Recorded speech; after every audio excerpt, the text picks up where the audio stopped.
Good evening, everybody, and how are we all doing today? It is Sunday, the 18th of February, 2024. I hope you're having a great weekend. Been a bit miserable weather, hasn't it, until this afternoon when the sun just came out and it was glorious. Hope you've done lots in your garden, lots in your allotment. Now, today we are going to be talking about hanging baskets. What do you grow in your hanging baskets? What do you use to line your hanging baskets? Quite a few questions I want to ask you. But before that, let's see if anybody is actually joining us tonight. First of all, Cillian Allotment Man is there saying good evening, everyone. Good evening to you. Adrian is there saying hello to all. Hello to you. Turbo Stream is there saying good evening, Veg Podcasters. Good evening to you. David Williams is there saying evening all. Good evening to you. Stuart Jackson is there saying evening, Richard and the Veg Army. Hope all is well with everyone. Hope all is well with you. Rob's Allotment Gardening is joining us. Good evening to you. Rebecca Hawkins. Evening, everyone. Good evening to you. Hope you are well. Idaho is there saying hello, Richard. Hello, Turbo. Hello, David Williams and Stuart Jackson and Rob. And I'm sure everyone else that follows. Anna Jones is there saying evening, gardeners. Good evening to you. Scott is joining us. Chef Scott. Good evening, all he says. Good evening to you. Hargrave Gas is joining us. Evening, everyone. Hope you've all had a good week. Some crazy flooding around here today. Yeah, tell me about it. Graham Arnold is joining us. Evening all. Good evening to you. What else have we got? Who else have we got? My dad is joining. Good evening, growers. Good evening to you. What else have we got? Kate's joining us saying good evening, Veg Army. Good evening to you. Jenny is joining us. Hello, everyone. Hope you are well. Nearly built an ark today. There's so much rain has came down. The rain has just came down in the last 24 hours. Does seem like quite a bit. But it did brighten up this afternoon. That's all I can say. Idaho is actually down with a cold or flu. I'm sorry to hear that. I hope you get well soon. Digwell is there saying Kanbonwa. Good evening in Japanese. Digwell bringing a bit of culture to the show. Good evening to you. Culture is certainly something. I don't know if we lacking culture. Do you think? It's up to you to answer that. Richard Masterson has joined. Good evening, folks. Good evening to you. Hope you are well. What else have we got? What else? Chili Kate is there. Hi from the Chili's. Lovely afternoon on the allotment together for once. Good evening to you. What else have we got? Idaho says we are culture. That's a very good point. We are culture, aren't we? I think that is a very good point. After all, we do all this growing to make ourselves cultured. Anyway, today we are going to be talking about hanging baskets. Now, this is something I used to avoid hanging baskets. I never used to really like them, but I've gone into them recently, in recent years, especially for growing tomatoes and strawberries for that matter. I just find that going up makes all the difference, and it just helps add a bit of culture, add a bit of flair to our gardens. So I guess the first thing I want to ask you, put your hands up if you grow anything in a hanging basket. That's going to be the first question I want to ask you. Put your hands up if you grow anything in a hanging basket. Now, Chili Phil is just saying, so much rain in the last 24 hours. Our shed, there is a shed on the allotment with its own lake surrounding it now. Yeah, I went down the allotment earlier, took Roxy for a walk down there, and it was just starting to dry out nicely until today, and then it just seems to have really got in. So it's really annoying. I was hoping it was going to dry out, but it is still only February. Let's hope that it gets better over the coming weeks. Turbo Stream says, Doctor thought I had a heart attack, but I got all clear. So taking it easy this week. Allotment is saturated again, so no gardening to be had. Turbo Stream, make sure you look after yourself, buddy. It's not nice. It's not nice. You take care. Rob Solomon Garden says, I am missing my Stella. is that meaning a pint of Stella, or is that your wife's name or something? Let me know. Idaho says we had snow last night this morning, so we're here moaning about rain. Idaho has dealt with snow. Jenny has put her hand up. Rebecca says, I love planting hanging baskets. I always do my tumbling toms in them. However, the downside is watering. And if you go away, you need someone to look after them. Now, that is a good point. That is a good point. That's something we will get into as well. David Williams says, tumbling toms, petunias, and other flowers in hanging baskets. Kate says, I grew chilies in my hanging basket. That's something I've got on my notes as well. How did it work out for you growing chilies in hanging baskets? Digwell's put his hand up. Evening all from Amanda in the Facebook group. Good evening to you. Richard says Swedish ivy in hanging baskets. What is Swedish ivy? I don't think I've ever heard of that. Let me know. I grew a couple of basket tomatoes and geraniums in hanging baskets. A basket of tumbling tomatoes, you probably word them differently over there, where they sort of sprawl down and come down. That's what I'm guessing they are. David says, I wish I was a better flower arranger, though. Yeah, I'm with you on that. Totally with you on that. And says, take care to Turbo. Chili Vale says, we don't grow anything in hanging baskets at the moment. Just discussing now where we could do so. Looking forward on some ideas of what to grow. Yeah, that's going to get into that in a moment. Turbo Stream says, my Boxing Day onions are covered in green fly in my porch. I'm not sure. Get a Venus flytrap or a carnivorous plant, and that'll deal with them. Rob says I do hanging 20 baskets, all have flowers in them. What else have we got? Andrew says you're all living in the wrong country. We have enjoyed glorious sunshine these days. You lucky you. Nicholas says, evening, Richard. And no, sorry, I'm a bit late. I'm still in the garden potting up more spring bulbs. I've got my marigolds on. Do you grow anything in hanging baskets? That's the question. Highgrave Gas says, mainly flowers in my hanging baskets, but strawberries occasionally. Tried some tomatoes once, but watering was a big issue. So I think that's probably a good point for me to jump in. So yes, I do grow tumbling tomatoes in my hanging baskets. I find that works quite well. I like them because, well, you're less likely to get any blight by growing them in hanging baskets. Plus, they're high above and they makes up a bit more space. But watering is an issue. I will grant that. I do find that at least once a day, maybe twice a day, they do need watering. I have added some sort of water retention perlite sort of thing, and the hanging basket liner. I got some Haughty wool hanging basket liners last year, made out of wool. They seem to hold on to water for a little bit longer, just as a footnote on that. So there is definitely something about watering that does become a bit of a problem. However, this can work quite nicely for some certain plants. Kate has already mentioned, and I did it myself last year, of growing chili peppers in hanging baskets. Anybody that grows chili peppers will know they do like to dry out a bit in between. And I did find that growing chilies in hanging baskets, they sort of worked with that. So it was a good thing.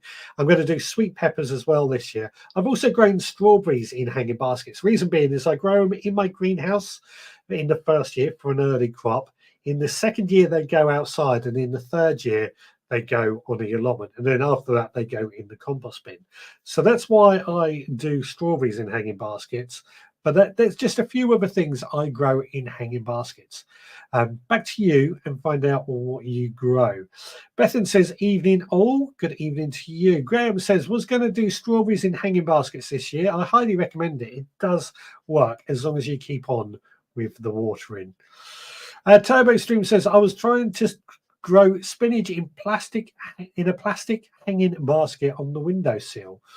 Yeah, that could work. That could work. The spinach does like a bit of shade, though, is the only thing I would say. But it's certainly something to think about. Rob says, I was missing a pint of Stella. Excellent, excellent. Jenny says, tumbling toms, nasturtiums, wild tomatoes, cucamelons, dwarf beans, and a melon. The melon wasn't great. The cucamelon tied the length of the string from the basket to the ground, so they followed it. I had some good ideas actually there. Nasturtium and cucamelons there. Dwarf beans, I'm surprised they work. I know Beddoes grew, and I'm hoping he's in the chat tonight. He grew peas in hanging baskets. I'm wondering how that worked out there. Rumsey in hospital, still in hospital. I'm very sorry. Hope you are okay though, and nothing serious. Hope you get better soon. Graham says, evening Bethan. Oh, has it? Yeah. Digwell says, I tend to grow tumbler rather than tumbling tom tomatoes in baskets. Nicer taste in my honest opinion, but they went over fast last year, so try and tumbling tom this year. Yeah, I'm going to be growing quite a few in hanging baskets this year. I do like hanging baskets. It has to be said. Talking of talking of Beddoes, IB. Evening, all grandkids due soon, so staying a bit during half term. Willful them to work, helping to repair the greenhouse. Let us know. Did you grow? Am I correct in saying, Ian, that you grew peas in hanging baskets, and how did it work out for you? Let us know. Jenny says, line the basket with Horty wool. Holds the water really well. It's natural and can go on the compost when finished. Yes, that's exactly what I found with Horty wool. Just suddenly thought, have I got it here? I haven't moved it up here yet. But Horty wool is fantastic. It is just a woolen product. It's natural. It should, in theory, deter slugs and snails as well, but it can go in a compost heap when finished. And it does seem to hold water very, very well. I'm a big fan of Horty wool. Hopefully, I'm going to see them on Tuesday as well and have a bit of a chat with them to find out the latest. Toby Stream says, I always forget to water my hanging baskets, so won't bother this year. They will get washed and go on the sharing bench for someone else to have the hassle. So watering hanging baskets does seem to be a bit of a problem for everyone. So let's get into that. What tips do you have for saving on the water? I find that if I water daily, which I do anyway, particularly with hanging baskets, I get on top of it. Digwell does say that he adds water saving gel to the basket compost mix to hold on to that. I did find the Horty wool work quite well. Perlite seems to work quite well as well, and a huge range of other things. Let us know how you deal with it. Bethan says, I grew strawberry plants in hanging baskets last year and they did well. 3 per basket and we had a good crop. Yeah, I do think strawberries seem to thrive in a hanging basket. They seem to be a bit better higher up. Less chance of mildew because there's better airflow. Less chance of being attacked by anything apart from birds, of course. But even the birds don't attack them as much as anything else. Hargrave Guest says, I sowed 14 varieties of peppers and chilies this week. No idea where I will. I think that's pot them. Yeah, I'm with you on that. I've got so many. Wait till you see the tomato video coming up in just a moment. Rob says, I have an automatic watering system that I operate from my phone. That sounds interesting. I've got the solar-powered watering system, the Irrigator Sol Plus or something it's called. They seem to do that. Seems to really do help. Just trickle water every few hours into it. Rebecca says, I've done peas in hanging baskets and they were great. I'm quite surprised about that because my understanding is peas sort of stimulate flowering when they start to grow up. So to work in hanging baskets, I'm going to try it this year and see how they get on. But it's good that they do work great. Nicholas says, I've grown strawberries in hanging baskets before and tomatoes. What I won't do again, which I won't do it again. So looking forward to that. And I'm just watching a backfire around my back meadow where I'm working. Fantastic, fantastic. What went wrong with your tomatoes in hanging baskets, though? Let me know. Pot them all, so maybe I'll try some in hanging baskets, talking about the peppers and chilies he was talking about earlier. Oh, it was a bat in Nicola's garden. Right, with you now. Digwell says, growing one basket of strawberries this year as I have 67 varieties of tomatoes elsewhere. Yeah, I've got a lot of tomatoes as well. But have you ever grown strawberries in baskets before? Let us know. Let us know. Ballycillian says, herbs in the summer, then pot on and bring baskets into the polytunnel for winter salad crops. That's actually a very good idea. I did once grow dill in a hanging basket, and I was surprised how well that did. That might be something we look at again. All these hanging baskets, they can get quite expensive though, can't they? And so if you are looking for getting more hanging baskets, where's the best place to get hanging baskets from in terms of cost? Scott says, would wild strawberries work in hanging baskets? I like the foliage, and I think they would be nice mixed with edible flowers. Give it a try. I would have thought wild strawberries tend to like shady areas, so they need to be somewhere a bit shady. But give it a try and let us know how you get on. Jenny says, dwarf beans, loved it. I used Belotti. They looked great. Oh, pretty, sorry, hanging over the edge. I'm going to try it. I've got some Belotti beans. I'm going to try hanging those over the edge of these hanging baskets, along with peas, to get some more out of them. I just need to get lots and lots of hanging baskets to do that. Right, I'm going to skip a few comments just to catch up on. David says, cucamelons, waste of time, but maybe I did wrong. Waste of space, in my opinion, though. I remember when they were all a craze. I grew them when they all suddenly appeared. They were all a craze. I didn't get on with them either. I weren't impressed. So I've not bothered with cucamelons since. But I could be wrong on that. Nigel has joined Muddy Boots of the Muddy Boots Allotment channel, who has gave me the mission of eating seaweed this week. Coming up a bit later. Terrestry, my onions are in the porch, so practically dead, so we'll resow soon. I haven't got the right conditions for growing over winter, so this will be the last year I try. Try moving them outside. Not Adrian. They might do okay outside. It might just be getting a bit too hot in your porch, and that's why there is the problems. Ian says the peas didn't get enough water, so were small, but kids said they tasted good. Again, it comes back to that watering issue, isn't it? Trying to keep on top of the watering does seem like a bit of a problem. Jenny says, I've also placed a pot saucer in the bottom of a pot to act as a little reservoir. Good idea. Good idea indeed. I've got a few ideas. I've got a couple of plastic. They're quite old, but they're plastic hanging baskets. And I'm wondering, instead of drilling holes on the bottom, what if I drilled them on the side, a bit like the veggie pod and wicking bed? Would that work better? I think it might. Let's see what we do. Ballycillian says, I have an empty pot in the middle and fill it with water to slowly drain. Like bit like an Ola O-double-L-A pot. Is that what you're talking about? You fill the pot up with like a terracotta pot. You fill it up and it just seeps into that soil bit by bit. Is that the sort of thing you're talking about? Nigel says, I have an auto watering on the baskets, but also a little saucer or plastic base with a few holes. It helps slow the water drainage. So that's another thing for the auto watering system and the slow and a little saucer of water. Lots of thoughts, lots of things, let me get my words out. Lots of thoughts coming in here. Ian McCragan has joined. Good evening to you. Digwell says, I pot a bikini vase, with a few small holes drilled into the center of the basket, water into it, and it soaks into the compost over a period of time. What's a bikini vase? I'm just thinking that it might be worth getting like a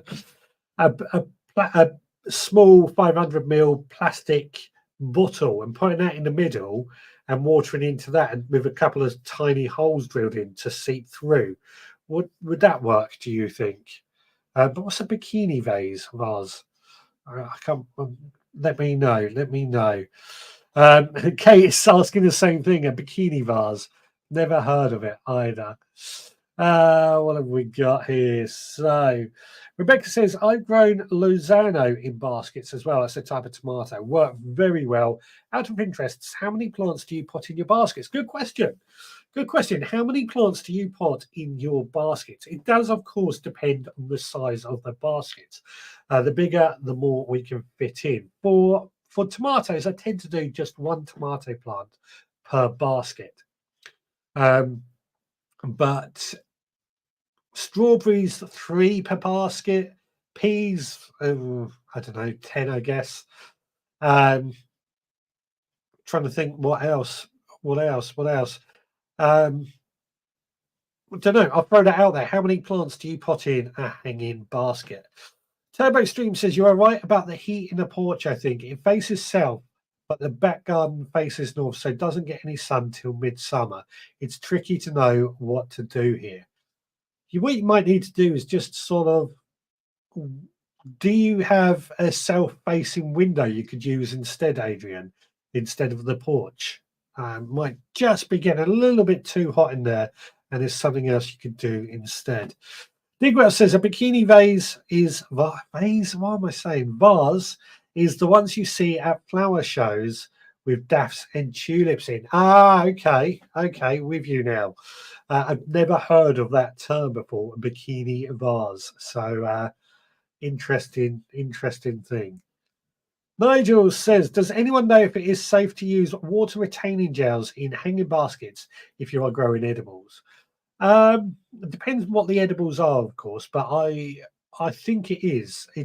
It does depend. I like there's organic water retaining gels. I mean, I tend to use perlite in all honesty, but I think there are some that are safe. I mean, they grow tomatoes in them, or you used to get them with tomatoes, didn't you? So I must be safe. Anna Jones says, I've grown alpine/wild strawberries in pots, baskets, and on my rockery. Very easy to grow just about anywhere. Mine are called Alexandria. I think that was Scott asking earlier. So they probably would work in a hanging basket. Interesting. Rebecca's just gone and Googled bikini vase and wishes she hadn't. Indeed. Richard Golden's joined. Hello, all. Good evening to you.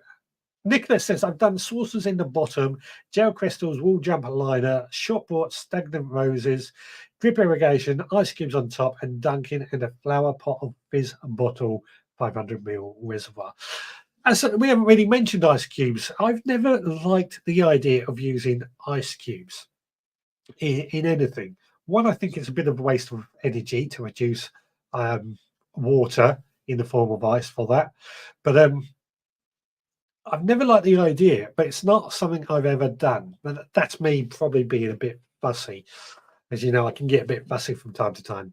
Turbo Stream says, I could probably use my bedroom. That faces south. I need to work something out. There we go. All works to. Digwell says that about the water retaining gel. They are safe, organic stuff. Severn Trent supply them free of charge. So if you are supplied by Severn Trent, then go for it. Now, coming back to how many plants we grow per hanging basket. For chilies and peppers, I do tend to grow one per basket as well. Again, depending on the size. The bigger they are, the more they can hold. The choice of compost also, I think, makes a big difference because really you want a compost that is going to hold on to moisture really, really well because of how dry it can get up there. So I know a lot of people don't find coir compost to be very good at holding on to moisture, but I do think coir mixed with some multi-purpose compost that's good for holding on to water is the key. Jenny says coir is fantastic for holding on to moisture. I found that, but a lot of people say they have a lot of trouble with it. I added a 50-50 coir compost mix, coir with the saucer in the base and horty walls so they didn't dry out. Also, there was a decent size basket that helps. Yeah, a bit like pots, isn't it? Where the larger the pot, the more moisture it's going to hold on to. The water is going to be there. So the larger the hanging basket, the more moisture it is also going to hang on to. Um, so yeah, what unusual things have you grown in a hanging basket as well? Anything a bit unusual? I've done just thinking of something else that I've grown in hanging baskets quite successfully. Lettuce, particularly like your cut and come again lettuce, the salad bowl lettuce. That has worked really, really well. And we could extend this from hanging baskets also onto window boxes because they're kind of similar in my opinion. They're kind of two very much of the same thing. So you hang them up, be it up high above head height or just below a window. They're getting the warmth of the wall, whatever they may be attached to. They're getting wind effect, drying things out. But yeah, compost does make a big difference. I think mixing in perlite or what was the other water retaining thing we've used? Biochar. That's it. Biochar, type of thin, small pieces of charcoal, if you like. I did find that mixing that in with the compost also helped retain a lot of moisture. If you've never used biochar before, it is a type of basically a type of charcoal, very, very small chunks of charcoal, but it absorbs water and nutrients and holds onto it. When it's mixed in with compost and stuff, it does work quite well with that. So keep your ideas coming in on things like that. Now, last week, Andrew Norris did send me a video, which I forgot to share with you, but I've got it this week. So let's go see what's going on in Croatia. Hello, veg growers. On Richard's show on Sunday, he was asking what particular jobs that people do in February.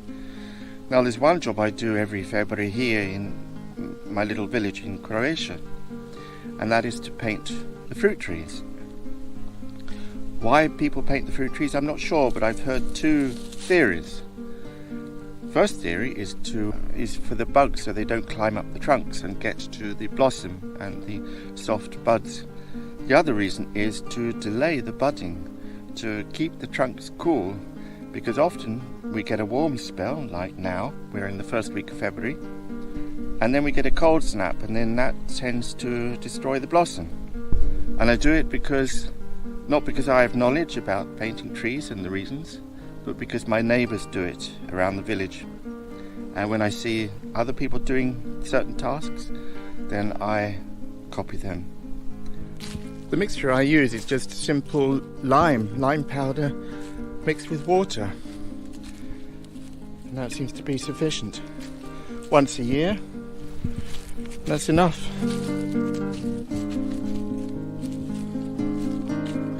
So, bit of village wisdom from Croatia.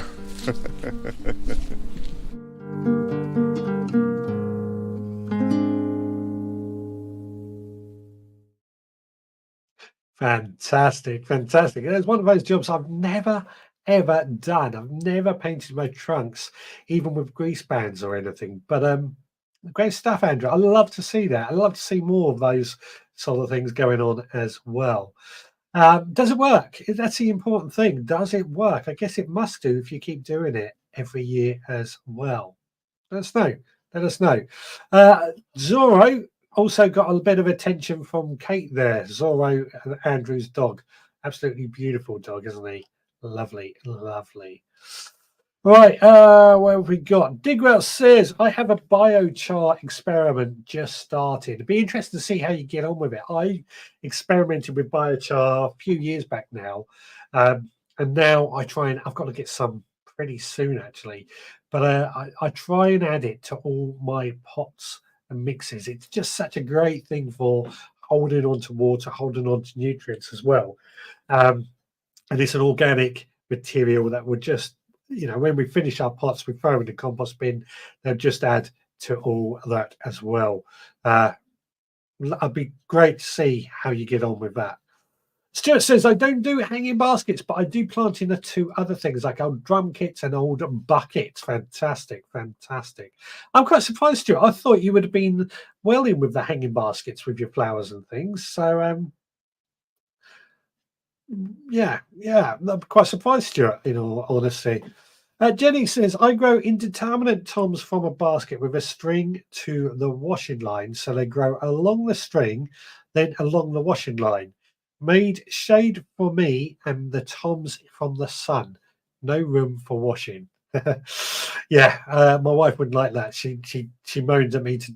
But you've probably seen I've got some new shelves behind me. I was building those, and I got in her way for hanging the washing up, so I wasn't best pleased with that.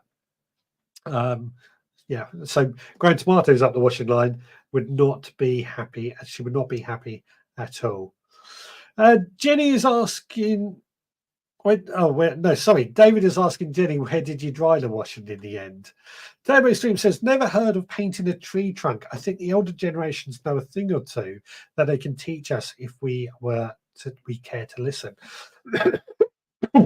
It is fairly common. We don't do it so much in this country, but I know when I've been in Greece, would see it all the time there as well. Quite often it's more for insect and bug repellent than anything, but adding it to cool the trunk down as well seems like a good idea too. What have we got? So Andrew says they certainly can. Turbo, all tried and tested methods. Talking about the old ways, indeed. Margaret says, "Hello all. I thought of a challenge for you for this week. Go to the new BM store in Worthing to see the garden department. They open on Wednesday. We'll throw that out there as a challenge for next week, which we'll get into that. That's an option." A challenge for next week. Go to a new B&M store. What have we got? David says, painting a tree trunk. Do you undercoat it first? I don't think you do. Does it? Do you wash it off after it has done its thing, or when we get into the summer, or does it just wash off naturally? Stuart says, I find the hanging baskets take too much time. I've made them to sell, but I don't have time at home. Interesting. So it's more about the time factor as to why you don't grow in hanging baskets. Actually, that might be a good question. For those that don't grow anything in hanging baskets, why don't you and why not? Just throw that out there as well. Scott says, I've never heard of painting trees. Interesting. I have heard of wassailing, waste of good cider, in my opinion. Yeah, I'm with you on that. Do like a good cider. Right.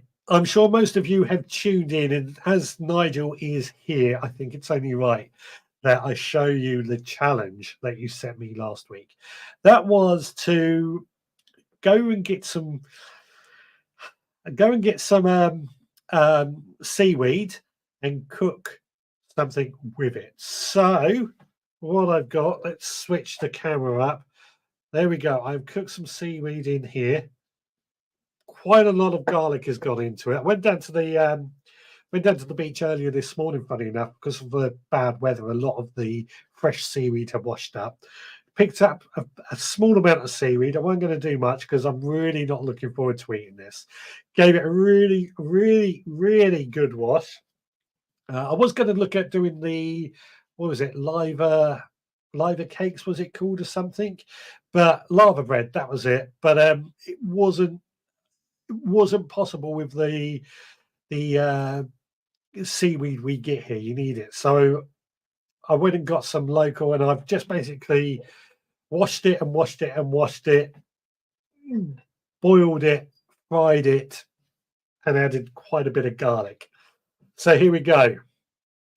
I really don't want to do this. I really don't.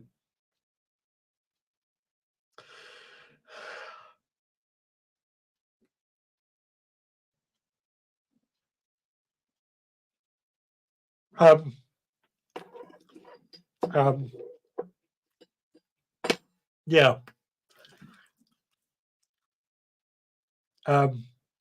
I won't be doing that again.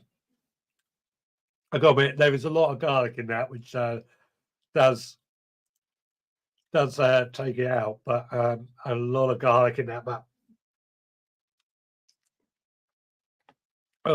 yeah. That was, I mean, it wasn't unpleasant. I think once you get past the smell more than anything, it's not too bad, but it's not something, it's not something I would do again. That was the challenge that you sent me for last week. We've already had a suggestion for a challenge for next week of going to the new B&M store in Worthing. It's up, up to you if that's what you want me to do. Now, I asked earlier if that painting of the trees, does the rain wash it off? And Andrew says that the rain washes it off. Excuse me, washes it off in the end. Excellent stuff. I did ask the question. Yeah. Nigel says maybe throw a complete solid male in one hanging basket. Is that male or nail? In one hanging basket, lettuce, radish, spring onion, RE, tomato. Spring onion, that's actually something I never thought of growing in hanging baskets. I've moved on because that was disgusting. Spring radish as well. I would have thought, have you grown radish in hanging baskets? Because I would have thought it would dry out too quickly for radishes. But they're interesting. David says lava bread. Yum, yum, yum. Lucky you. Lucky you. Bacon and cockles. I haven't had cockles in years. Absolutely years. Turbo String says, blimey, that seaweed looks rank. Have your bucket handy. I forgot that. I did forget the bucket. However, it is. Graham Arnold says, yum, yum, with a look on it. Yeah. If the stream ends, we know why. Thank you. Well, I'm not going to end. As I said I would do it. Well done, Richard. Mission accomplished. Thank you very much. I'm pleased that I have accomplished it. It was not pleasant. I'll put it like that. Tilly Phil says, you're brave eating seaweed from the south coast. Are you hoping for the day off work tomorrow? Kind of. I am hoping for a day off work. The trouble is I've got Tuesday off work, but up in London for something else. I only start on Tuesday, so I could do it a day off tomorrow, but it ain't going to happen. Ain't going to happen. Need an accompaniment for lava bread. Yeah. Yeah, I've avoided. Yeah, as Hargrave Guest says, you need the right seaweed for lava bread, not some random Brighton wash-ups. That's why I didn't do lava bread. Somebody last week did say that all seaweed around the UK coastline is edible. However, it may be edible. It's not pleasant. That's my answer. That's my answer to that in total. Denny says, we're not laughing at you, Richard. Honest. We're well done. It's fine. It's fine. I told you we were going to sit with these challenges are meant to be a challenge to push the limits. Terrible Swing says, well done. Thank you very much. David says, like kale, best comparison. Oh, really? I'll take your word on that. I mean, I'm not gonna rush out and try and get some lava bread. In all honesty, after trying that, it really doesn't float my boat. Kate says, "Oh dear," a lot of reactions to that. And Graham says, "Challenge next week to have a bacon butty with brown sauce." Yeah, I can do that. I can do that. That won't be a challenge though, but that would just be something else to throw in the mix. Nigel said that should have said grow a complete salad in a hanging basket. Perhaps we could do that for the alternative veg grower show. That might be something we do. Yeah, I'm putting that down. Complete salad in a hanging basket.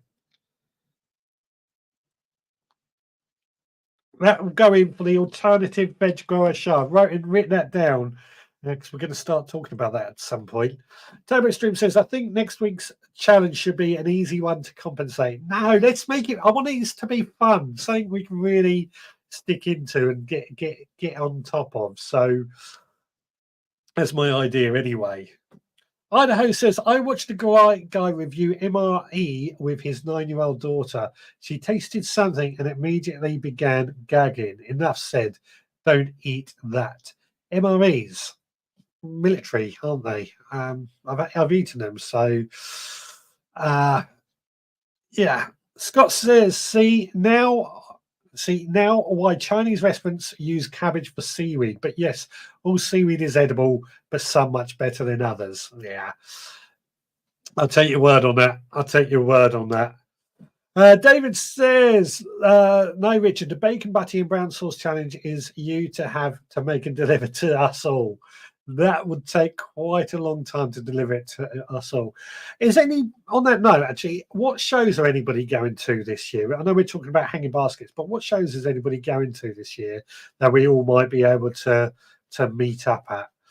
Jenny says, oh, that sounds great. Lovely idea of a complete salad in a hanging basket. Brilliant idea. I think I'm going to add that as a category for the alternative veg grower show, which I'm putting together all the details for to work it out. Digwell says, Malvern, spring and autumn. Might be one I might be able to go to, actually. I could do with doing a different ones this year. Malvern spring and autumn shows. Anybody else going to those? Idaho says, I agree. Complete salad in basket sounds good. Yeah, we're gonna throw that in as well. That's something else everybody can get involved in. No limit on the size of a hanging basket. Just do what you can do. Interesting stuff. Yeah, coming back to hanging baskets, anything else anybody grows in them, or anything else anybody does specifically for hanging baskets? I remember a few years ago there were these contraptions that you would add to the bit in between, to the what do you call them? The thing that the hook on the ceiling and the basket itself, that just meant you could pull it down to water much easier. I always thought they sounded like a good idea. It meant you could get them a lot higher, but still care for them, especially if you're growing salads and lettuces too. Bethan is thinking of Malvern too. Okay, spring or autumn, though. Spring or autumn, Bethan. Kate says, I'm super excited that this week I'm going to do a propagation workshop at Kew Gardens. Was a birthday present, so excited. Love Kew Gardens. I haven't been there for a while. It's on my list of places to go soon. But propagation workshop. Send us a video or take photos or something. That would be great. David says, to be honest, I tend to favour the half baskets. But that's fine. The half baskets are more like window baskets, aren't they? In fact, I could do some half baskets. I'll make a note of that as well. He goes on to say they're easier to fix to a wall or fence. Fantastic. Bethan says probably both spring and autumn. I'm thinking the same thing. I've been to the spring one, but I'm thinking the autumn one as well. Bunny Senior works out too expensive for me to ferry, etc. So just going to the local Antrim garden show. Yeah, it's always the trouble, isn't it? When doing these live shows, it's always hard to work out who's local and who's not. But I'm certainly happy to go through to a few shows. Chili Phil says we got tickets to the Gardeners World Spring Fair at Bewley. Yeah, I'm thinking of going to that one on the Friday, but I've been to there so many years now. It is interesting whether to go to that one again. Jenny says, not normal, but some edible. I grow hostas in hanging baskets in a shaded spot. I made a sphere of hostas. Looked amazing. Actually, yeah, hostas in edible hostas. Sorry, hostas are edible, also slug traps, aren't they? But I think they are well worth growing up. Interesting that it works because they do like shade again. They do like it quite cool, but that's interesting that it worked. Malvern spring and autumn hopefully didn't visit a show at all last year. No, I missed you at some of the shows I went to, Nigel. I'm hoping to make up for that this year. Hi, it's Sean, says Sean in the Facebook group. Welcome, Sean. Hope you are well. What else have we got? Bethan says the autumn one is meant to be better for veg. I've heard, but never been to either before. I've been to the spring one a few years ago. pre-COVID, I think it was. I really enjoyed the spring one, but I've heard the autumn one is better for veg. This is the trouble I'm having personally with a lot of the shows that I go to, is that there's not enough veg. I want the more vegetable shows now. That's what my USP is. That's what my niche is. These vegetable shows. So I'm looking more, which is probably going to be the autumn one. Again, get loads of photos, buddy. Yeah, please do. All the shows you're going to, please do take lots of photos and even videos. You can be our sort of reporters out in the wild. The Veg Grower Podcast reporting out in the wild. Well, if you can make videos, that would be great. So on this show, autumn show is good because it has the National Giant Veg Championships. Yeah, I'm thinking I'll have to see if I can get tickets and to go, but I am thinking I will be going to these.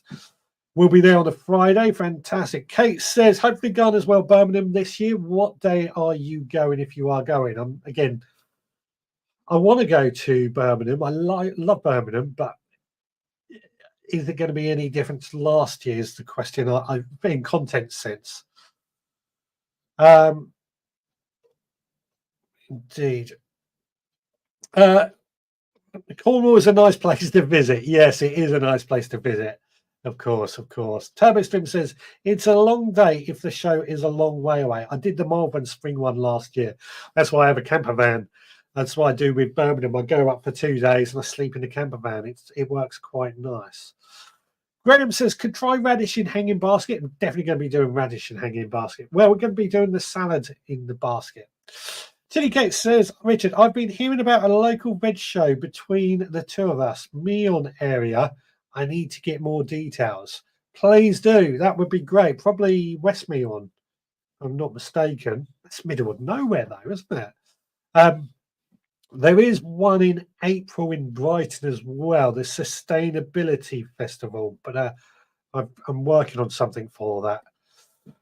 Richard, careful what you claim is edible. Who knows what you can face next?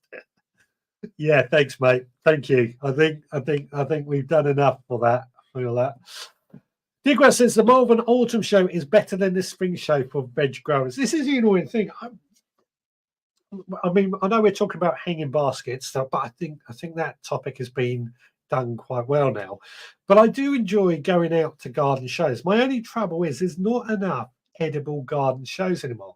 We used to have many years ago, there was the edible garden show, which I absolutely loved. It was a brilliant show. I went to the one in Alexander Palace. Great day out, but that was the last one they ever did. And I know I've spoken to other people who'd like to see it return. I think, and I'm sure you agree with me, there is a market for edible garden shows, vegetable gardening shows that are like your Chelsea shows, your Hampton Court shows, Gardener's World shows. I think there is a lot of demand for edible garden shows. Toby Stream says, I think the Teakin prices are getting very expensive for these shows. £30 for Malvern last year. If you got to a few, it gets expensive. Well, we do get discount codes as supporter members. I do get discount codes for some of the shows as well, if anybody is interested in particular shows. Which does, I know what you mean by it being expensive, though. We do try and bring the price down as much as possible with members. Nicholas says, given up in the garden now, it is dark. Nice to hear the owl in my Scots pine. Fantastic. Stuart says, Malvern Autumn Show is far better for our group as I have lots more veg. Spring, if a bit pricey. I think autumn is definitely one we're going to do next year. What have I missed? Did you see me eating the seaweed? Did you miss that? I don't know. Digwell says, Gardener's World Live at the NEC last year was so boring. I spent 99% of my time in the BBC Good Food Show. I enjoy it, but I'm there for 2 days. I get to see it all. There's the trouble, I think, with the NEC show. There is so much going on, and where you get the food show and the garden show, and it is so busy that you cannot really get into anything. But yeah, I know what you mean. I know what you mean. Terry Stu says, I might try the Malvern Autumn show. Was a bit disappointed with the spring one, considering the £30 entry fee. I think the autumn one seems to be popular. Harrogate Autumn Show is good for veg. That's another one I want to go to. It's just quite a far distance away. Hi, Richard. Jim Ryder said, Bud, can you say hi, Sean? My mate said he didn't believe you're alive. Hi, Sean. Hello. Hi, Sean. Jim Ryder said, Bud, can you say hi, Sean? My mate said he didn't believe you were live. I am live, completely live. It is 18:52 on the 18th of February, 2024. There we go. Nigel was saying they did an edible garden show after Ali Pally. It was a good. It was at the showground at Stoneleigh. I missed that one, but yeah, it would make sense. In fact, I remember now because they said Ali Pally didn't quite work, but I think that was the last time. That's got to be what, 10 years ago since they've done that. It's quite a while, isn't it? You missed a Bush Tucker Eat trial, Rob. Is that? I'm used to the camper van shows that are £15 or less for free parking. I know what you mean. I'm up at the NEC in a few weeks' time, funny enough, something else, and I think the parking's free for that as well. Dig Wells says Malvern Autumn is £20 per person, which is quite reasonable, I think. That's better value, and NEC Garden Show is nowhere near the size it used to be. Good Food has taken over. Definitely my thoughts on that as well. The Good Food has taken over. I feel what I like about the Gardener's World show that they do at Bewley and Audley End House. There's not so much of the good food stuff going on, as much as I like my food, but also it's setting gardens. The NEC, I just feel, doesn't quite work for garden show compared to Bewley or Audley End House, in my opinion. But I still enjoy the shows, I gotta say. I hope to be at Malvern in September this year. I think we're going to have to go to Malvern this year, aren't we? Do they allow dogs? That's going to be the next question. Early purchase for the spring show is £26. Nigel says it was about 2017, the last edible garden show. Was it really? Yeah. Was it really? Wow. There we go. Thank you, Rich. It's James. I thought my mate was having me on. Keep up the work, bud. Shout out, Sean. Oh, Sean Jupp. Okay, there you go. Figured it. Welcome along, Sean and James then. Scott says, Harrogate Autumn Show. Just Googled that one. I might have to plan a family visit up north for when that's on. That'll be something we have to get in the pipeline then, won't we? Now, I have got a sew along video. It's quite a long one, I'm afraid. I couldn't actually upload it where I'm sowing tomatoes. Not the best video, I'll be honest with you, but it's going to put this on while I go and wash my mouth out. Right, guys, this week we are sowing tomato seeds, which is a little bit early, but I think it is time we start thinking about these. So come on down here and I'll show you what I'm doing with tomato seeds. So I filled up one of these plug plant trays with multi-purpose compost. You've seen me using these enough times in the past. I'm a big fan of using these at the moment. I just find that they do make life a little bit simpler, providing the type of seeds that we can handle. Now, I've gone through my seed collection to find a few different seeds that we could use, and there's quite a few choices. When it comes to tomato seeds, the choices that we have are quite out there. There's quite a few.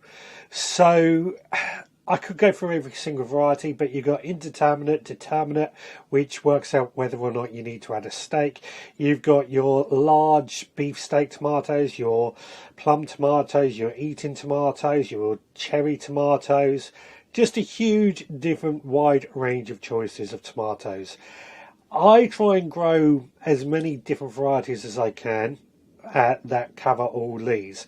In particular, I want to grow some varieties of tomatoes, such as this Mountain Magic, that is blight resistant. So I think that's probably a good one to start, because I'm actually going to be sowing about 4 different varieties today. So, a pack of Mountain Magic. Let's open these up and have a look at the seeds that we have here.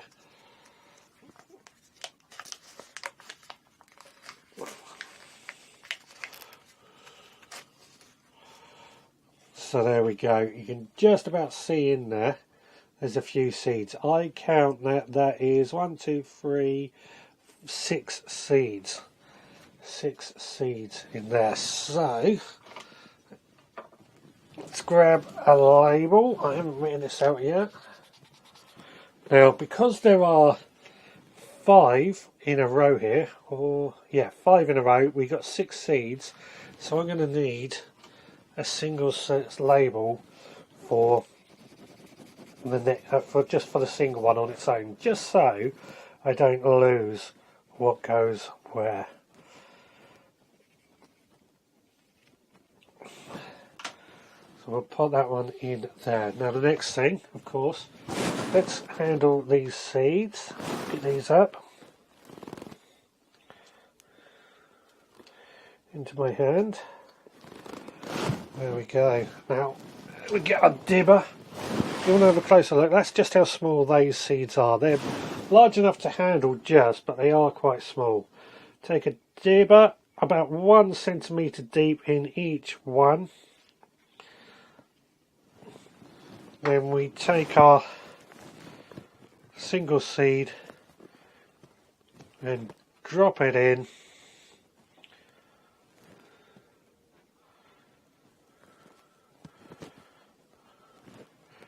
Like so. Now what are the chances on all these ones coming together, or all of these germinating? We don't know, but it's got one variety sown. Let's do these mini bell next, another variety that I like to grow. These are quite a small dwarfing one. They're not the best flavoured, I have to admit, but they're okay. And we've got quite a few seeds in here, if I just show you that. So, do I do them all? Do I do them all? I'm not going to do them all. Let's just do the label. I won't do them all. I'm going to do a couple of rows. We'll save the rest for another day.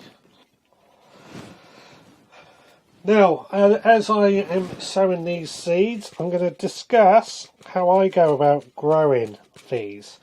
Now, tomatoes, I think, are pretty much a staple on every veg grower's plot. They're used in a wide range of things.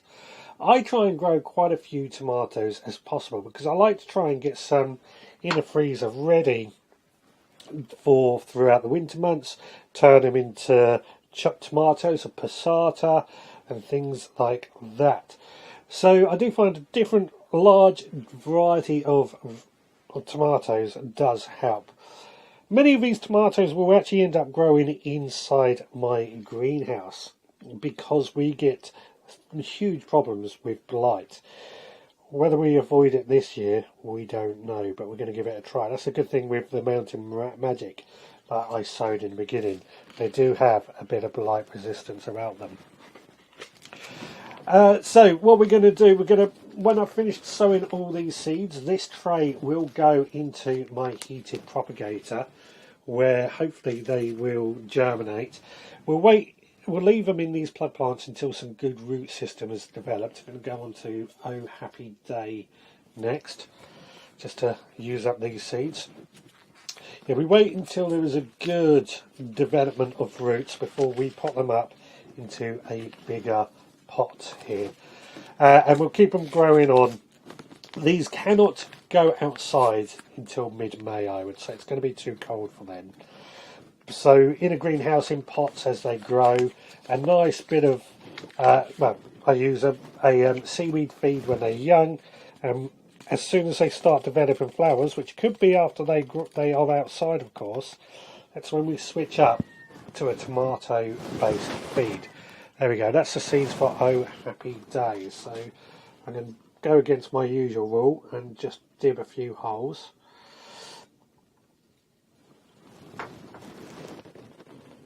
And drop them in. Yeah, tomato feed once they start flowering, and if they need a stake, add a stake as well. In terms of their growing space, they do like lots of sun. So somewhere with plenty of sunlight will do them a world of good. Plenty of organic matter added to the soil, and they are really a fairly easy plant to grow. I think the difficulty, I wouldn't class them as one of the easiest plants to grow, but I would say that the difficulty, I think, comes from getting them right in the beginning and planting them out when they are actually large enough. So let's do that label. Oh, happy day.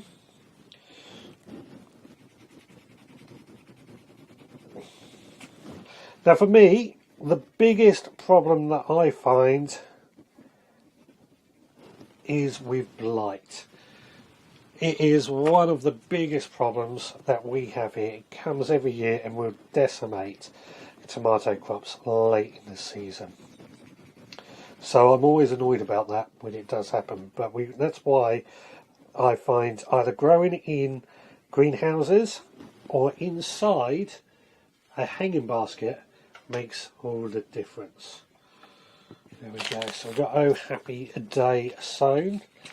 We've got a few left. So I am going to finish those off with these seeds, which are Marmalade Supremico, which is going to be a large beefsteak tomato, if I'm not mistaken. There we go. We've got them in this bag here. Hopefully we've got enough just to finish off this tray. Let's hope so.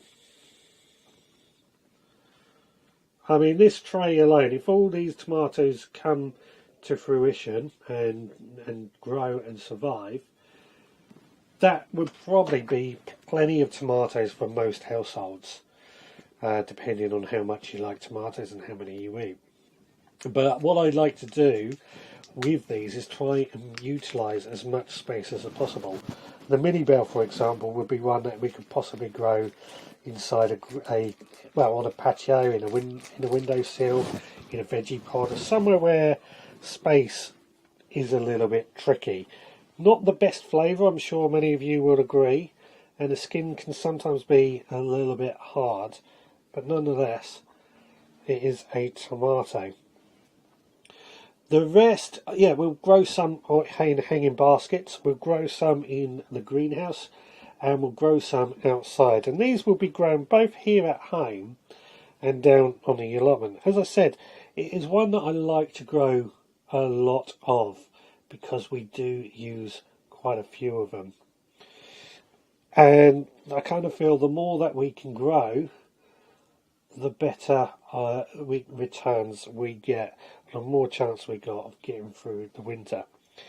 I find them to be a bit of a crop that we can stick in to other places, i.e. if we've got a spare space that we can fit in a tomato, if we can squeeze it in. But they do need a fair bit of space. They are quite a large plant. Now I'm just going to go along and firm all this compost in to make sure they're all covered up. We'll place these inside my heated propagator indoors, and then they will be under grow lights as they grow on. But of course, don't take my word on how to grow tomatoes. I haven't done it very well today, I know. I should have had a bit of a script written up so I knew everything to say. But as always, I like to get you guys to share your tips on how you go about growing tomatoes. Give it a go. Let me know how you get on. Right, back to the podding shed. Indeed, back to the podding shed. So your tips on growing tomatoes. There's 40 tomato seeds sown today. They all come up. We are going to be laughing because that's quite a few, isn't it? But there's still room for more. There's a lot of different flavours as well. So let us know your tips, your favourite varieties and things like that. Let's have a quick look. Nigel has a video of the last edible garden show. If you do want to go and check that out in the history banks. Bethan says clearly you need to organise a Veg Grow Podcast Festival, Richard. We nearly did try organising that last year.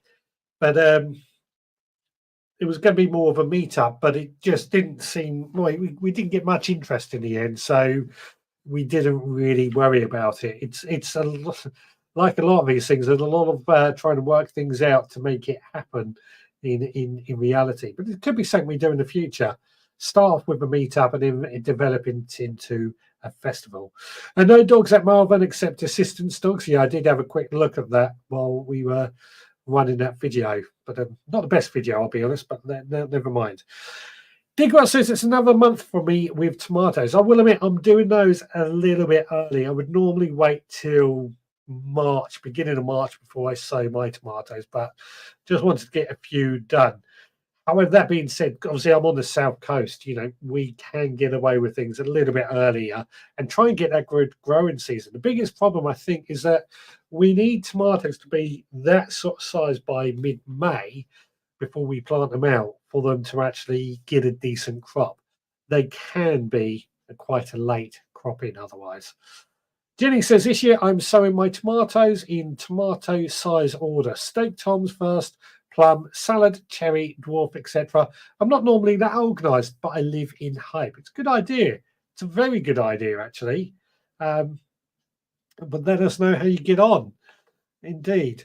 Dave Ford has joined, says, hi, Richard. Hope you are well. I usually grow 6 hanging baskets of cherry toms, 3 red and 3 golden. I start them off in the greenhouse, and once they are established, I move them outside. Cheers, Dave. Lovely, Dave. Yeah, that's a very good idea. Cherry tomatoes, hanging baskets, different colours as well, isn't it? It's a good thing for that. Graham says, same here, Digwell, another month for those. I might do my tomatoes towards the end of the month if I am out of hospital by then. Fingers crossed you will be out of the hospital by then. But yeah, as I said, it is a little bit early even for me to do my tomatoes, although I have done them in January before, but just want to get some done. Nigel says, I did a trial of blight-resistant tomatoes a few years ago, including Crimson Crush and Mountain Magic. Crimson Crush are my favourite tasting tomatoes, but must be ground outside. Poor flavour on indoor. I agree. I totally agree. Crimson Crush are one of my favourite blight-resistant varieties as well, and one that I will be growing later on as well. But Mountain Magic, I was quite pleased with Mountain Magic, I have to say as well. They were pretty tasty. Derek Stoom says, fingers crossed for you, Rob. It was bad enough for 8 hours in A&E on Friday. Indeed, indeed. Kate says, tomatoes are my favourite to grow, particularly the more unusual ones, but can't do anything until a house sale goes through. Fingers crossed. I'm also starting a new job soon, so might miss the tomato sowing boat.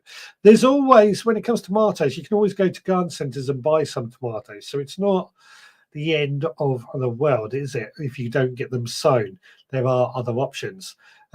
Any ideas when you're going to be moving? Because I'm looking forward to seeing what's going on with your new house and your new garden. Philo was another good blight-resistant tomato, but is no longer available. Yeah, I grew that before. It was delicious, but it's gone.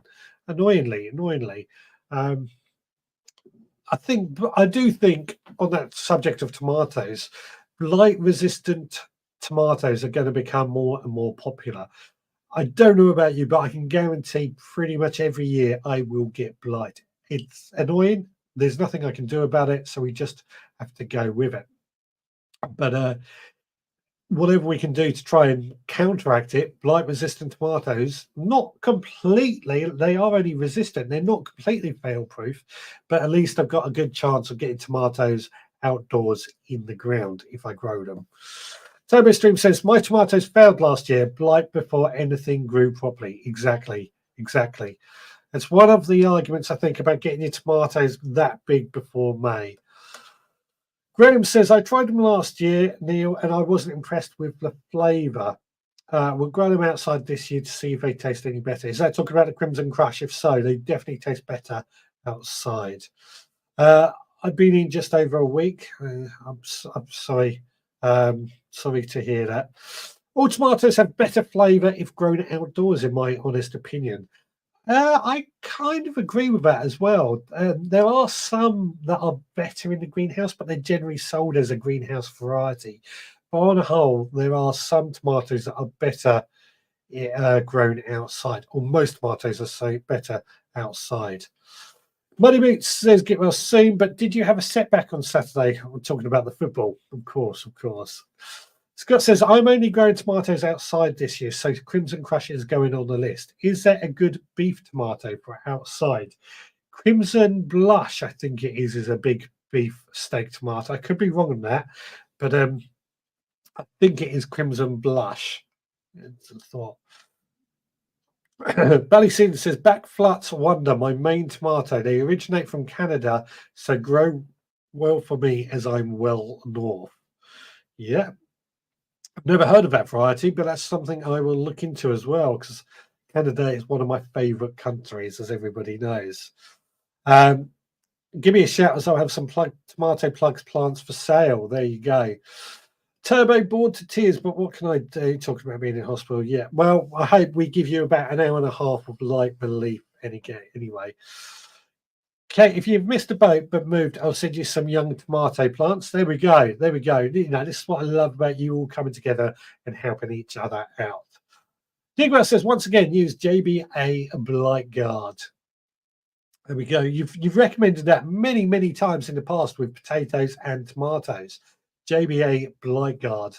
I've still yet to use it. I know it's organic, but I've never used it. Make a note of that. Again, JBA Blight Guard. Kind of useful having a notepad to jot these things down. Kate says, we are just waiting on the lawyers to finish the queries on the sale of the houses, hoping to move by March. Fingers crossed. I hate that about moving houses, isn't it? It's all such a waiting game. Stuart says, I will be sowing tomatoes in March. It's cherry tomatoes for me this year, as last year we did really well. Yeah, I mean, again, I love growing all types of tomatoes, cherries, beefsteak, plum. I try and grow them all. Indeed. That's so kind. We did Nigel talking about the football. Hang on in there, Rob. Yeah, please do hang on in there. And he says, I will. Nigel says, Crimson Blush also recommended Crimson Plum. I think that was for the beef steak. There's a couple of ideas for you out there. Graham says, supporting Spurs will finish you off. Talking about football, I've got no idea what you're talking about when it comes to football, so I'm moving on from that, to be honest. Crimson Blush is a beefsteak blight-resistant one, as an idea. And Rob says, I'm going to try the Crimson Plum. Yeah, all these are great ideas. Turbo Stream, is there a blight-resistant cherry tomato? There must be. I can't... Would I class Mountain Magic as a blight-resistant cherry tomato? Probably not. Must be. I can't think of any off the top of my head. Stuart says, popped into Hilliers Garden Centre yesterday. They have plug plants already. No signs to warn people about the frosts, etc. I've seen plug plants, not so much for the vegetables, but certainly flowers plug plants out there. But I remember, probably a couple of years ago, somebody took on an allotment on my site. And it was about this time they went and bought loads of plug plants, or maybe March, and they planted them. They were tomatoes and peppers and everything. Of course, a late frost came along and wiped them all out, and I think they gave up after that. So I do think it's important to try and acknowledge that you've got to wait until mid-May with our tender plants, at least, I would say. The good sign is when Chelsea, that's a good time to know it is safe to put the plants out. Jenny says, I currently have 67 varieties in my seed box. They all go outside and some duplicates in the polytunnel. I know this is a trouble. That's why I sowed so many today, just to start using my seed collection up, my seed fridge. There we go. Digler says, how about Crimson Cherry F1? I knew there had to be a Crimson Cherry tomato out there somewhere. Of course. Nicholas says, I watched a YouTube channel that put a polycarb roof over outside tomatoes. Yeah, that would make sense. For blight, I do something similar with my, or there used to be something similar with peach trees in order to avoid peach leaf curl. So my peach tree is in a pot, and I take that into my greenhouse over winter, goes out about May, and that avoids peach leaf curl. The Victorians, they used to actually have these little runners in their walls. They would grow their peach trees up against the wall, of course, and they would slide glass into these runners to stop the rain landing, to stop peach leaf curl. And that could also work, of course, for blight. Graham Arnold said, sowed my first seeds today, cabbage greyhound, dog for muddy boots, Calabrese and Iron Man. Excellent, excellent. I've got cabbages growing. It's great to start sowing, isn't it? Crimson Cherry is blight resistant, grew them last year. Not as good flavour as Sweet Million, in my honest opinion, says Nigel. A lot of good chat there. Jenny says, brilliant grower in America I follow calls the blight fussing. She is in a high humidity area. She cuts the blight leaves and leaves the plants. Some bounce back. Interesting. Yeah, when blight hits, you can cut the leaves back, but it's so quick here that it just wipes it out within a few days. They do a cherry crushed tomato, of course. Plenty of options there, of course. Judy says, lots of places selling tomato tunnels at the moment. Thin tunnel without walls, approximately 25. I haven't seen those. Consello is a new blight-resistant cherry tomato. Going to give them a try this year. I take it a lot of you have the same trouble with blight as well in your cherry tomatoes. Something to think about, isn't it? Or you just join the supporters club and follow Richard. You can't go wrong. Seeds arrive every month at the correct time for sowing. Whoop, whoop. Yeah. I am sending tomatoes out in March, funny enough. Scott says, think I will have to try all the crimson varieties. There's so many out there, isn't there? A Lizano is a blight-resistant trailer cherry. It needs a tall pot, though. I think, yeah, there's some great choices out there going on. Right, guys, we've still got just about 12 minutes to go, so we can start finishing off. What we're going to do, I'm going to go through the photos this week. We've got no harvest pictures this week, but we have got photos nonetheless. While I'm going through the photos, I need you to think for the mission. There was a mission suggested earlier. If you're happy to go with that, say yes. Next week, we're going to be sowing leeks, and we're also going to be, I've written it down. Oh, allotment kitchens, or your garden kitchens. Do you have an allotment kitchen? That's going to be next week. But let's have a look at these photos for this week. Time for your photos indeed. Now, the chilies, Chili Kate and Chili Phil, they have smartened up the back of their compost bins with this area. And they've planted a thornless blackberry tied into this trellis. Looks fantastic. I've got to say, great use of space as well. I do like thornless blackberries. They're so flavorful, and no thorns as well. Chef Scott has laid the base for his shed. He's talking about putting a shed on his allotment, so he's been busy potting in the base. Looks nice and level, I've got to say. Nice, proper job gone on there.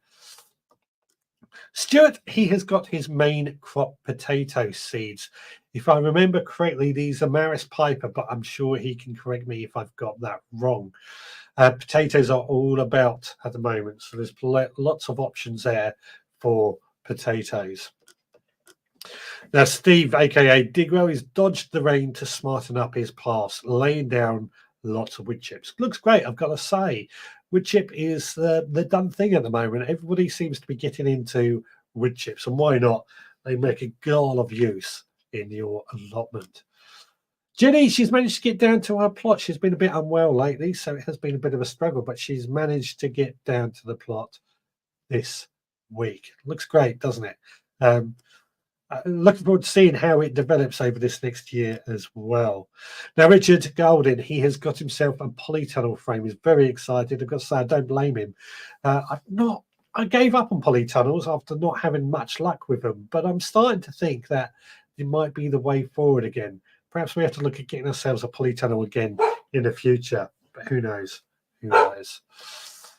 Bethan has got her Welsh onions. They have reappeared. Welsh onions are a type of perennial spring onion, I guess you could say. I've just been sowing some this week as well. Very popular I've got to say, very tasty, and they come back year after year after year. So great stuff there, Bethan. Beddoes is buying flowers with this bit of a meme. I'm not sure if you can see it very well on the screen, but the says saying, aren't you worried that what 2024 will bring? Everything is so crazy these days. The woman says, I think it will bring flowers. And the man goes, oh, really? Why? The woman says, because I'm planting flowers. There's something in that, isn't it? There is something in that. Now, Nicola, down in Cornwall, she has had some frog spawn appear in her pond, and lots of it by the looks of it. That time of year when they are all going to start popping up. But of course, they're going to eat those slugs and snails for you when they mature into frogs. So they are a good thing if you have a pond. Please do keep sharing your photos. You can post them in our Facebook group. You can send to me via social media, or you can email me, richard@veggroundpodcast.co.uk. That's posted in our Facebook group, send to me via social media, or email me, richard@veggroundpodcast.co.uk. Fantastic, fantastic. There we go. Right, where were we? Nigel says, I had blight on Crimson Crush only on the stems. The fruits were okay. That's what I found when I grew Crimson Crush, actually. They still caught blight, but it just didn't affect them. They just shrugged it off. You could just see black marks on the stem, but they just went, oh, well, let's get on with it. Nicholas says, I think the polycarb roof is to reduce the splash up from the soil. Yep, that's kind of what it does. It also helps with airflow and things like that, as I understand it too. Graham says, always makes me laugh as soon as I get the packet of seeds out, Nigel, talking about the greyhound dog. Crimson, like Sarpa, are supposedly struggling with the newer blight mutations, but that is nothing new. Indeed, yeah, the trouble is blight mutates every year. We get different varieties, a bit like flu. We get different varieties, and some of the blight resistant varieties aren't as good, or they get better and better. Roxy's just came in, but she's you don't want to say hello, are you? Stuart says yes. Can't remember what he said yes to. Nicholas says bad in Cornwall for the amount of mist, drizzle, rain, and any combination. Yeah. Chili Cat says, Lizano is what I'm thinking about for the hanging baskets, just to get back on topic. Hopefully the seeds are still in date. Yeah, I mean, tomatoes, they've got quite a long shelf life, but even then, they are pretty good even after those germination dates, those seed dates. Give them a try. What I would recommend, if you are worried about them being in date, sow them early. And if they don't germinate, you can go and buy some more. And just as a precaution. Stuart says, I am correct about the spuds. They were Maris and Piper, as I guessed. Nicholas says, did you take the old chip up first, Digrell? Good question. I personally don't when I do it. I just lay wood chip on wood chip. I don't see the point in taking it up myself. I could be a bit wrong. Jenny says, not sure if there is anything in this, but sunflower known for taking nasties from the soil. My tomatoes next to sunflowers stayed free from disease. Maybe the soil benefited from a sunflower. Fluke? Interesting. It could work. It could be a sort of companion planting, isn't it? Sunflowers and tomatoes. Perhaps that's something to experiment with, just as an idea. That being said, blight isn't a soil disease. It's a what is it? Oh, I can't think. Sometimes it goes completely out of my head when I'm doing this. It's just a little bit so far. Never mind. Andrew says, thanks for the great show, Richard. Good to see you all. What nighty night? He's off. We've still got 5 minutes to go, so don't worry about that. Graham says, has anyone tried a cauliflower named Candid Charm? I'm going to try that this year. I've not tried it myself, but it'd be one worth. Let us know how you get on, if it's worth growing. Have a good one, Andrew. Thanks, Turbo. The yes was for your weekly challenge. Oh, my weekly challenge to go into the new B&M and have a look at the garden section. Oh, wood chip is great to add in compost if really rotted. Yep. Or just let it rot down in the soil, what I tend to do as well.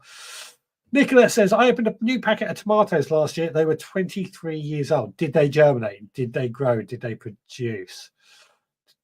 Nicola says, pot out of date seeds onto damp tissue to see if they germinate. Another option. Yes, did the challenge too, but I forgot what it was. To go into the new B&M and see what's going on in there. Nicola says, using compost making or mulch, talking about the wood chip, I think there. Nothing to lift as it was all trodden in. So next week, yes, we are going to be talking about garden kitchens, your outdoor kitchens. This came from a conversation I was having the other day, where people were talking about making their allotments and growing a cooking space again. You may remember a few years ago, I used to barbecue on the allotment before they banned it. We're not allowed to do it anymore. But I want to know is, do you have an allotment kitchen or a garden kitchen, an outdoor cooking space, not just barbecues, but somewhere that you can actually cook food on? And do you have any special equipment for that? Just that sort of outdoor garden kitchen space is what we're going to be talking about next week. Now, for that, I am going to set you what I call a bit of homework. If you do have a outdoor kitchen space, I want to see photos. I want to see what's going on in your outdoor kitchen and your special equipment. And added to that, if you've got a recipe that you like to cook outdoors, maybe on a barbecue, that is something you can send in as well. I'm thinking a lot about redoing my outdoor kitchen here at home, but I'll be interested to see what you guys can come up with next week. Added to that, we are also going to be sewing links next week as well, just to make sure we get those done too. Just returning to the comments. Jenny says, rotted wood chip helps with the swale pathways. New wood chip on top and rotted underneath, approx 5/8 of an inch deep, ideally. Excuse me. Nicola says, I was late doing, but yes, they did, and blight. Right, excellent. Thomas Stream says, I need to top up my mulch as it's mostly been washed away with the rain, all this rain. My field beans all died with all this rain too. It is annoying, this rain, isn't it? There has been so much of it, but hopefully it's going to start drying out. Last year, I think, was quite a wet year as well. Let's hope it's going to dry out this year. Stuart Justin, I must go. See you all next week again, and another great live. Thank you so much for joining us. Hargrave, great chat as always. See you all next week. I will be back again next Sunday at 6, of course. On Tuesday, I'm going to a garden event. I think I'm going to be seeing a few of you there as well, a press event. So I might have a few other items to discuss with you on that as well. Lots of interesting stuff coming up. The growing season, I feel, is now here. We are really into garden time. So it's a good chance now, start getting ready for our seeds, get growing and make the most of it. Right, guys, I'm going to wrap this one up. It is literally coming up to 7:30. Back again next Sunday at 6 p.m. for another live show. We've got the podcast out tomorrow. We've got a couple of videos in the pipeline as well. You take care, guys. I'll speak to you again next time. Until then, please take care.